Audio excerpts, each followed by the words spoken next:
సమర్థ సద్గురు సాయినాథ్ మహారాజ్కి జై. సాయి భక్తులందరికీ నమస్కారం అండి. మన సాయినాథుని దయ వల్ల అందరూ సంతోషంగా ఉండాలి అని మనస్ఫూర్తిగా కోరుకుంటూ ఈ వీడియో స్టార్ట్ చేస్తున్నాను.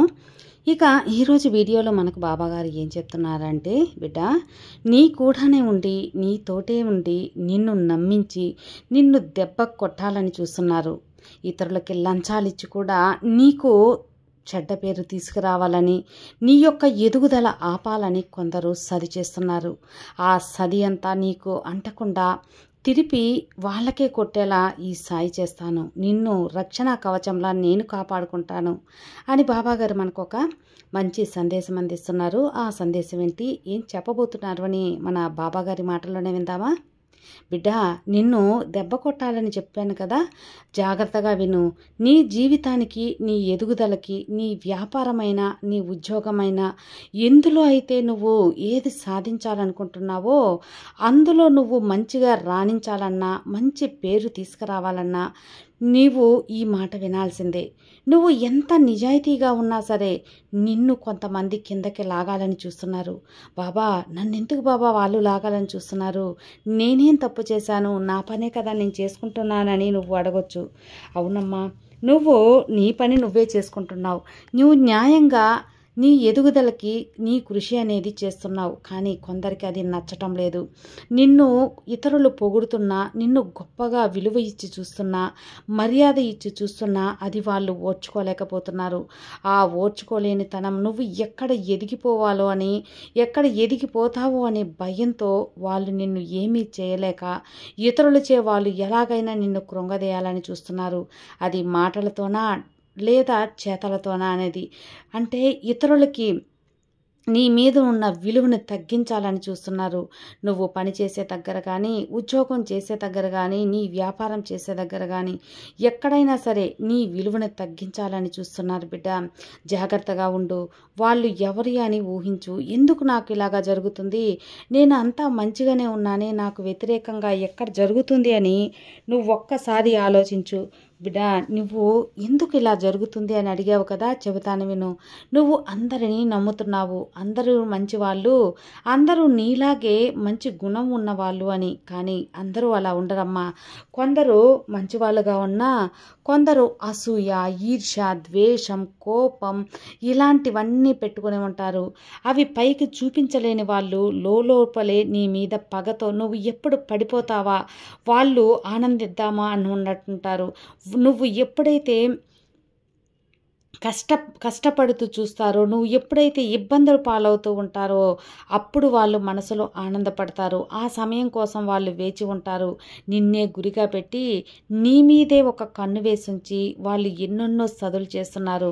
నీ తోటి వారికి నీ మీద లేనిపోనివి చెప్పి నీ గౌరవాన్ని తగ్గించాలి, నీతోటే వారు మాట్లాడకుండా చెయ్యాలి, నీకు ఎవ్వరూ లేనివారుగా చెయ్యాలి, నీకు ఎలాంటి సపోర్ట్ అనేది అందకుండా నిన్ను ఒక్కనిగా చెయ్యాలి, ఒంటరిని చెయ్యాలి అని కూడా వాళ్ళు తప్పిస్తున్నారు. నీతో ఎవరు మాట్లాడినా, నీకు విలువ ఇచ్చినా, నువ్వు ముఖ్యత్వం అని చూపించినా వాళ్ళు ఓర్చుకోలేకపోతున్నారు. వాళ్ళు ఎవరో అని గుర్తించు, వాళ్ళకి దూరంగా ఉండు. నువ్వు ఏమీ చేయనవసరం లేదు. నువ్వు ఏం చేయాలో కూడా నీ బాబా నేను చెప్తాను. నిన్ను దెబ్బ కొట్టాలని, నిన్ను దూరం చేయాలని, నీకు నష్టం కలిగించాలని వేరే వాళ్ళతో కూడా డబ్బులిచ్చి మరి నిన్ను దెబ్బ కొట్టాలని చూస్తున్నారు. కానీ నువ్వు భయపడాల్సిన పని లేదు. ఎందుకు బాబా, నేను ఎవరికి ఏ అన్యాయం చేయలేదే, నాకు మాత్రం ఎందుకు ఇలా జరుగుతుందని ఒక్కసారి నువ్వు ఆందోళన పడ్డావు. కానీ ఏమీ భయపడవద్దు. నీకు రక్షణ కవచంలా, ఆపత్ బాంధవుడిలా ఈ సాయి ఉన్నాను కదా. నీ బాబా నీతోటే ఉన్నంత వరకు నీకు ఎలాంటి కష్టమూ రాదు. ఎవరు ఎన్ని సదులు చేసినా, ఎన్ని కుట్రలు చేసినా, నీకు ఎంత ఆపద కలిగించాలన్నా అవన్నీ కూడా ఈ సాయిని దాటి రావాలి అని నీకు తెలుసు కదా.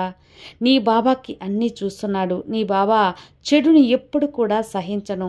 అది మంచి వాళ్ళని చెడు కష్టపెడుతూ ఉంటే అస్సలు సహించను. అలాంటి కల్లా కపటం లేని కష్టపడి పనిచేసే మనస్తత్వం ఉన్న నా బిడ్డవైన, నా భక్తులమైన నీకు కష్టం కలిగిస్తే నేను ఊరుకుంటానా? ఊరుకోను బిడ్డ, ఊరుకోను. ఖచ్చితంగా దీనికి నిన్ను రక్షించుకోవటమే కాకుండా వాళ్ళకి బుద్ధి చెప్పే ప్రయత్నం కూడా చేస్తాను. వాళ్ళ తప్పు వాళ్ళు తెలుసుకునే ప్రయత్నం కూడా నేను చేపిస్తాను కదా.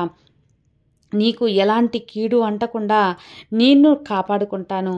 నీ బావ నీకు ఉన్నంత వరకు నువ్వు దేనికి కూడా అస్సలు వసగనవసరం లేదు.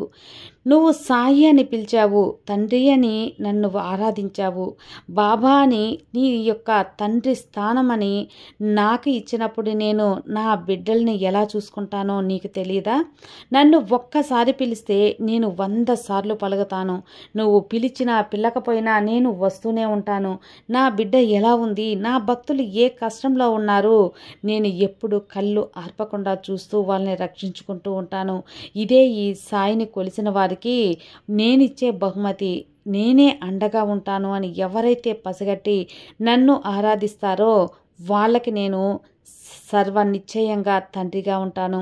అలాంటిది నన్నే ఆరాధిస్తూ ఎప్పుడు గురువారం వస్తుందా నా బాబా గుడికి వెళ్దామా, ఎప్పుడు తెల్లవారుతుందా నా బాబాకి గుడ్ మార్నింగ్ అనేది చెప్పాలి అని ఆశపడుతూ ఉంటావు.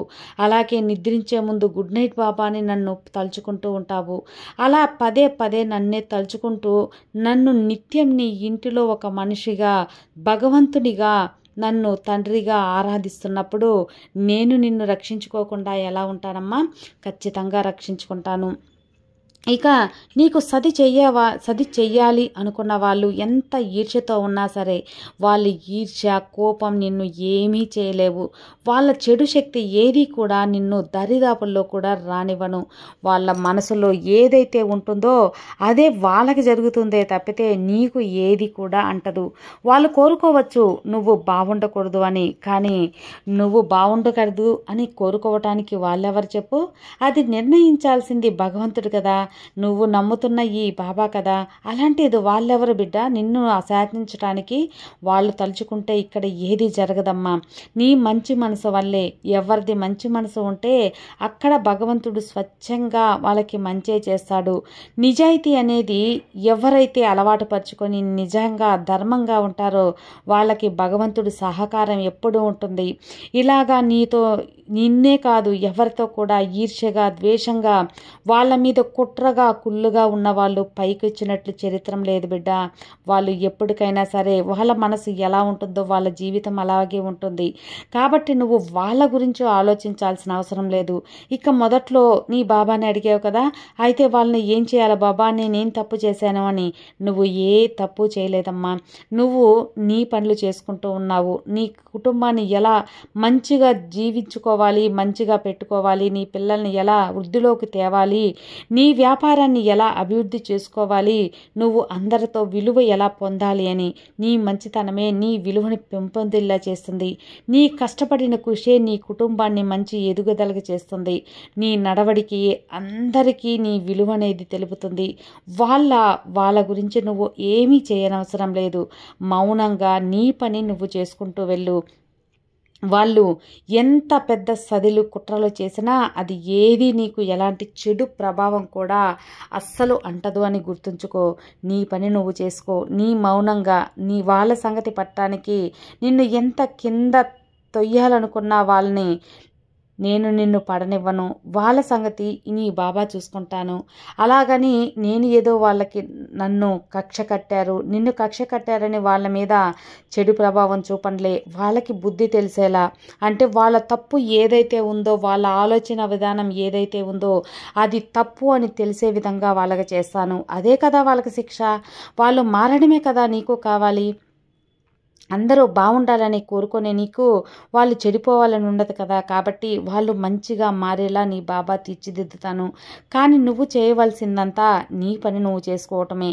నువ్వు నమ్ముకున్న ధర్మాన్ని ఎప్పుడూ వదిలిపెట్టవద్దు. నువ్వు ఊపిరి అనుకుంటున్న నిజాయితీని ఎప్పుడూ అన్యాయం అనే ఒక అబద్ధం అనే ఒక మాటలకి తావే ఇవ్వవద్దు. స్వచ్ఛంగా నీ మనసు ఏది చెబితే అది చెయ్యి. నీ మనసుకు విరుద్ధంగా ఇది అన్యాయం అనిపించింది, అది నీకు కోట్లు చేరినా ఎప్పుడూ చేయవద్దు బిడ్డ. తప్పకుండా నీ బాబా ఆశీస్సులు నీకు పరిపూర్ణంగా ఉంటాయి. మంచినే తలువు, మంచే జరుగుతుంది. సర్వే జనా సుఖినో భవంతు. జై సాయిరామ్.